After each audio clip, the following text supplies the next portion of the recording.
I basically left the trial this morning and went straight to the college campus, where I then proceeded to spend the entire afternoon essentially handing out flyers for the James Cleveland campaign, who is he's Robin Hood. For those of you who've been longtime listeners of the show, Robin Hooding has been some of the most controversial and also popular activism that has happened in Keene, where people are on the streets regularly saving folks from getting parking tickets by depositing change in expired meters before the parking enforcer can reach the cars.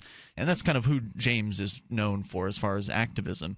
He has been running for state representative with what I have described as the most fun political campaign that I've ever been involved in. It seems like the most patronizing to me, but his target essentially is college students, and his platform is getting crunk. He doesn't walk around the streets crunk. No. He just promotes crunkenness. He's not advertising crunkenness. What's that piece of paper say? Having a good time shouldn't be a crime. Exactly. And that's true. The slogan. And people can relate to that. Yeah, I mean, he's running in a college district here in Keene, and the idea is like, look, let's see if we can get these college kids to come out and actually vote. I don't know if they can. I don't know if they will. YOLO, swag, 420, blaze it. I'm just reading the things here that are on that I can see. That's what the haters say. Okay, Mark, so let me give you a little recap here. Oh, I see. Once I've unearthed your duplicity. So, I don't know what you're talking about there. But anyway, James is running for office, and we've been flyering the campus pretty heavily with information about him and encouraging folks to come out and vote for him. And one of the folks from StopFreeKeene.com got their paws on one of the flyers because they work at the college in the cafeteria. And they took snapshots of it, and they posted this thing about how James Cleveland campaign platform. What was it again? It was 420 YOLO. Oh yeah, YOLO, swag, 420, blaze it, all in caps was what they said his campaign. That was kind of their summation of his campaign literature. And I just thought it was so hilarious, and so did a lot of the other folks involved with the campaign. So now we've got like a profile picture. I've changed my profile picture on Facebook to a picture of James with YOLO, swag, 420, I don't even know blaze what it. YOLO means. Written over the top. YOLO stands for you only live once. I see. And then I was told what swag means. Swag means stuff we all get, apparently. That was a new one. I don't know. I don't know that one either. I hadn't heard that one before. James is an accountant. It's worth it's worth mentioning this. An accountant running for office with his platform's little check marks next to it. Legalize marijuana, lower drinking age to 18, bars stay open longer. Yep. Check. Tell me that's patronizing. I don't care that it is. How is it patronizing? I think you do need to patronize to college students in order to get them to do something. Oh, yeah, I can vote now.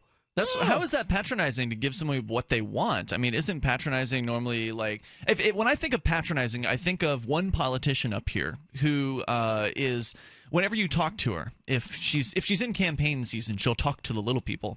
And when she talks to people, she always does this thing where whoever's talking will be saying something, and she'll go, mm-hmm. I find that patronizing to me. It just seems like, I don't have the exact definition of patronizing. It's not quite condescending. I have it right here. Treat a person with apparent kindness, and but betray them with a feeling of superiority. There you go. So I think that fits the suggestion, because James. I don't think James is saying he's superior to anybody. He's not running on that platform. He's running on a platform of what he doesn't say here is he's not running on a platform of gut conquered. Disempower the politicians. Get your money back from these thieves. That would be. That wouldn't fly with the college students. I know it wouldn't. Those are hence the term patronizing. Those aren't even realistic proposals at this point. I mean, he's not going to be able to put forth. He's not going to be able to get the bars to stay open longer either. There was actually legislation that did recently result in bars staying open longer. In New Hampshire. So that platform leg doesn't have anything to stand on. Oh, sure it does. It's already done. No, it could be cities now. He's not running for a city position. It's a city issue. It could be modified to where the cities can no longer control that, and bars could be able to make their own decisions about that kind of thing. Yeah. So there are some things that could wouldn't be done it be cool to see New Hampshire be the only state with the 18-year-old drinking age? I mean, would be think amazing. of the revenue that hotels and all the places would get from college kids yeah. all wanting to come to New Hampshire now. No doubt. It would be a boon for the state. Well, actually, what I proposed to James is that if he actually were to get in, that he proposed it be 16. Because, all right. Well, because the legal age of consent in New Hampshire is 16. And so why shouldn't it all be set at the same age? And at least at the very, in that case, politics is usually a result of compromise. So push further than what, you're hoping to get. Go for 16, and then maybe they'll meet you in the middle at 18 is kind of the idea.